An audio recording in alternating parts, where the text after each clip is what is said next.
अरे बाबा चलो ना कैंप लागल बा दवाई बिका चलो ना। कहाँ कैंप लागल बा? फुलबारी में।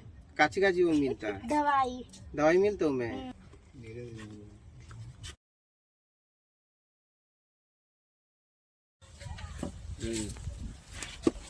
और आया नहीं से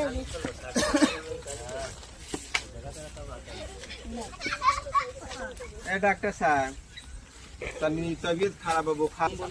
नाम राजकुमार सापड़ी। लमसम पानी पहले से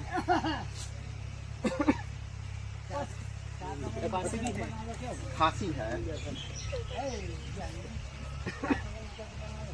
सुबह शाम खाना वो याद कर रही है कौन गोली के खाए के बाद खाना लगी नहीं बता जी।